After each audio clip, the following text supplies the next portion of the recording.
एक आदमी के पास लीगल वीजा है, दूसरी बात अगर वो गैर कानूनी वो काम करेगा तो थाईलैंड जाके करेगा ना। तो आप थाईलैंड की ऑफिसर नहीं है आप लोग, आप पाकिस्तान में किस कानून के तहत रोक सकती हैं?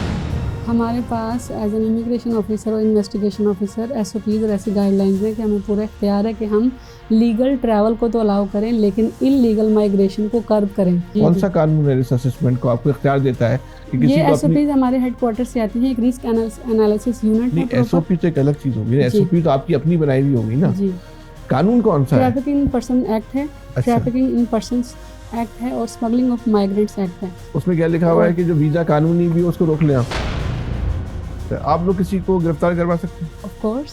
आपके पास जो रोकने का इख्तियार जो है ना वो किन किन चीजों का है? जिस बंदे का नाम ECL, PCL, PNIL में डला हुआ है, हाँ। जब उसका पासपोर्ट स्कैन होगा स्कैनर पे तो सिस्टम के अंदर स्टेटस आ रहता है ही और शी कैन नॉट ट्रैवल। तो FI में तो बड़ी कहते हैं ऊपर की आमदनी बहुत है, तो आपको कभी रिश्वत वगैरह की ऑफर हुई?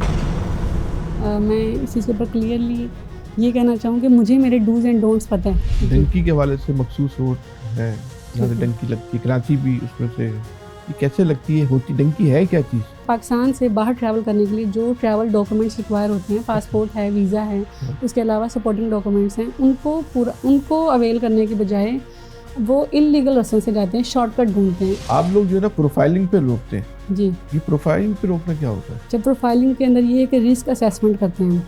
सपोज कोई बंदा टूरिस्ट वीज़ा पे जा रहा है, हाँ। थाईलैंड जा रहा है, लेकिन जो उसका एज ग्रुप ऐसा है और उसके अलावा पीछे यहाँ पे उसके पास इतने सोर्सेज ही नहीं है कि वो एज अ टूरिस्ट थाईलैंड जा सके। नॉर्थ ऑफ पाकिस्तान तो उसने देखा नहीं होगा। एजेंटों के खिलाफ कार्रवाई करें वो तो आप लोग करते नहीं? जी नहीं ऐसे नहीं। अच्छा, कितने एजेंटों के खिलाफ कार्रवाई किया उन्होंने? I can not quote the number, AHTC circle जो है वो एग्जैक्ट नंबर दे सकते हैं। तो मैंने पॉलिसीज की इम्प्लीमेंटेशन करनी है, जो कानून है उसको इम्प्लीमेंट करना है।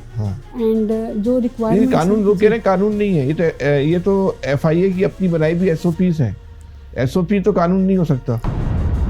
ये बच्चे भी जा रहे हैं, इसका कोई डेटा आता है कि वो क्यों जाते हैं, किस मकसद के लिए जाते हैं, उसमें कौन से गिरोह काम करते हैं? औरतें और बच्चे जो हैं वो वल्नरेबल हैं एज पर लॉ जी। और इलीगल अडॉप्शन का भी एक केस हमारे सामने आया है। अच्छा, वो भी होती है जी। AHTC सर्कल में वो अंडर इन्वेस्टिगेशन है। किसी मर्द को डील करते होंगे तो पहले ज़हनी तौर पर उसके लिए कबूल करना कि वो किसी औरत को अफसर समझे। तो आपके इस तरह के क्या तजुर्बात हुए, कभी लोग परेशान किया या आप पर हावी होने की कोशिश की? ये वाली बात कि मैं एक औरत हूँ और लोग मुझे ऑफिसर समझते हैं कि नहीं, तो मुझे लगता है कि उनको तो समझना पड़ता है। When you are in uniform. नहीं तो वो आपको समझाती है या वो? जी I am very strict about it. Karachi के बारे में तो दहशतगर्दों का शहर है, गंदा शहर है, इंफ्रास्ट्रक्चर नहीं, खौफ नहीं आ रहा था? पंजाबीज को ऐसे सिंधी कल्चर का नहीं आइडिया, और मुझे ये लगता है कि मैंने एम्बेसडर का किरदार अदा किया। जब पहले दिन आप असिस्टेंट डायरेक्टर की सीट पर आके बैठी जी तो डर लगा था? कन्फ्यूजन ये होती है कि काम पता नहीं कोई सिखाएगा कि नहीं। काश अगर हम होते ख्वाहिश मुख्तार में, ना होते ये दिल हमारे हालत जार में। है हकीकत कि एक दिन पहुँचेंगी ये तमन्नाएं बामे अरूज को।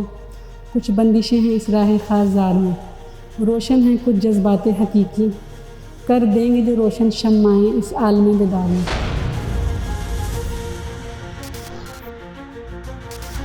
Only on Express News YouTube channel.